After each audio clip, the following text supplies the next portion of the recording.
Assalamualaikum warahmatullahi wabarakatuh. Alhamdulillahirrabbilalamin. Puji syukur kehadirat Allah Subhanahu wa Ta'ala, karena pada malam hari ini kita masih diberi kesempatan oleh Allah Subhanahu wa Ta'ala untuk duduk bersama dalam satu majelis. Tadi sudah diangkat masalah malu.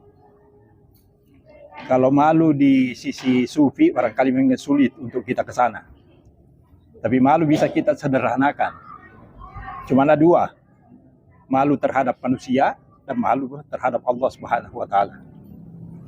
Nah, jangan, tidak usah malu. Kalau kita mau malu kepada Allah Subhanahu wa Ta'ala, itu ya kalau tidak mengaji dalam satu hari itu mesti mengaji. Kalau kita mau malu kepada Allah Subhanahu wa Ta'ala, karena itu diperjelas. Dalam hadis Nabi mengatakan, "Man arada yatakallam ma'allahi falyaqra'il Qur'an." Barang siapa yang ingin berkomunikasi dengan Allah, maka hendaklah dia membaca Al-Quran. Nah, kalau tidak membaca Al-Quran, malu. Malu karena tidak berkomunikasi dengan Allah. Itu ada dalam Al-Quran, itu hadis itu. Cetakan yang pertama. Itu ada di lembaran-lembaran sebelum Al-Fatihah. Nah, itu. Kalau kita malu terhadap manusia, itu biasa. Karena itu malu itu sebenarnya bukan di lidah, di hati, di kalbu itu. Itu penyakit hati itu. Artinya sifat-sifat itu adalah dalam hati kita. Oleh karena itu, malu ini memang perlu kita miliki. Apa malu terhadap Allah terutama, atau malu terhadap manusia? Sekian, terima kasih. Assalamualaikum warahmatullahi wabarakatuh. Sebenarnya malu dalam bahasa Indonesia ini terbatas ini.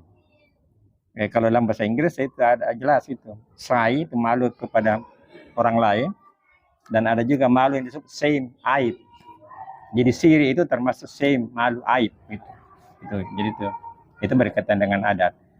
Nah, ada juga malu-malu kucing. Nah, itu dalam di ayat ini saya hanya lupa ayatnya. Waktunya anaknya Shuaib meminta supaya Musa, belum Nabi saat itu, Musa untuk menghadap ayahnya itu. Di situ ditekankan dengan malu-malu. Dia datang ke Musa dengan malu-malu. Jadi suatu yang kewajaran itu. Kalau perempuan itu malu-malu. Kalau kurang malunya tidak bagus, buka aurat. Jadi sekarang kita berada dalam krisis malu. Para pejabat tidak malu untuk berbuat melanggar etika ataupun korupsi. Jadi kita krisis malu. Sudah jelas-jelas salah, masih lanjut. Kalau di Jepang, begitu ada sedikit salah, langsung resign, menarik diri, mengundurkan diri. Gitu. Jadi kita krisis malu. Sekarang itu kalau kita jalan-jalan kan banyak terbuka-buka, karena perempuan, wanita, gadis-gadis itu, wanita-wanita itu tidak malu untuk memperlihatkan auratnya. Jadi malu memang cocok itu sebagian dari iman. Apalagi kita malu kepada Allah. Sehingga kita selalu menjaga diri meskipun kita sendiri. Kalau malu sosial itu nanti ada orang baru kita malu-malu. Tapi Allah kan senantiasa melihat kita. Itu yang penting. Nah, itu berkenan. Jadi saya kira itu saja, Pak. Dengan baik itu bisa menambahkan. Siri itu memang adalah malu kan aib. Dan itu berkaitan dengan adatnya. Terima kasih. Tentang siri, bedanya siri karakter di orang-orang Jepang, yang apabila merasakan malu terhadap dirinya, maka dia bunuh dirinya. Tapi karakter orang-orang Bugis Makassar, yang biasanya dibunuh itu yang melakukan, bukan yang melakukan sesuatu yang dianggap menghilangkan siri seseorang. Jadi siri itu menurut budaya-budaya orang dulu, orang-orang tua dulu kita, kalau dia melakukan sesuatu pembunuhan, orang yang melakukan syirik, itu sesuatu kewajaran. Bahkan kalau dia sudah bunuh, bahkan dia berkata, saya sudah membunuh binatang. Karena menganggap pelaku syirik di adat Makassar itu adalah sesuatu, bukan karakter manusia, karakter binatang, dan dia harus dibunuh. Dan ada itu suatu kewajaran. Dan kalau hukum adat yang berlaku, maka dia tidak akan dikenakan sanksi hukuman. Karena itu suatu kewajaran. Jadi yang masalah tentang yang Pak Ismail katakan dari bagaimana dengan norma agama, membunuh seseorang dengan dasar hukum syirik, itu ya lawalam.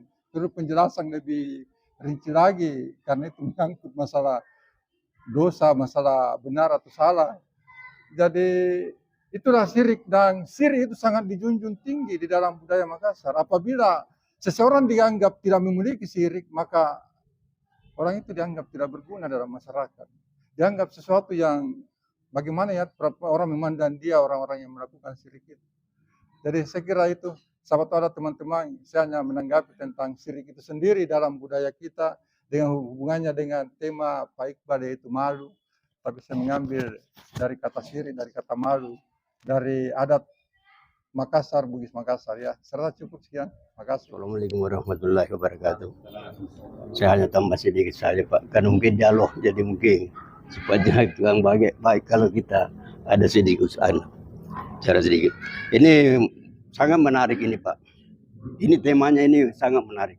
Malu, karena apa dikatakan tadi Pak Ismail, semua kita itu mungkin tahu masalah malu. Hanya melakukannya biasa, ada yang tidak melakukan.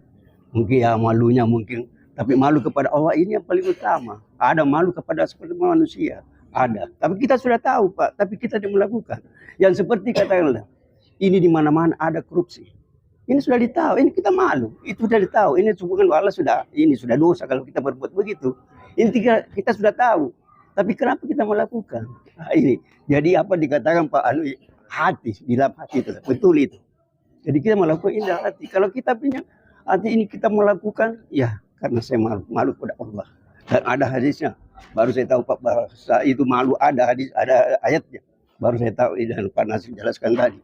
Alhamdulillah baru saya tahu. Jadi itu malu betul itu. Jadi malu kita kepada Allah harus kita terapkan itu. Malu kepada manusia ini harus. Jadi ada dua. Malu yang dengan yang sifatnya negatif. Ya seperti itulah yang katakan tadi Pak Iqbal. Betul itu. Malu bertanya sesat di jalan. Karena tidak kita mau bahan tidak malu bertanya pasti sesat di jalan. Ya kan? Seperti begitu. Jadi saya kira saya penjelasan itu saja Pak. Terima kasih. Assalamualaikum warahmatullahi wabarakatuh.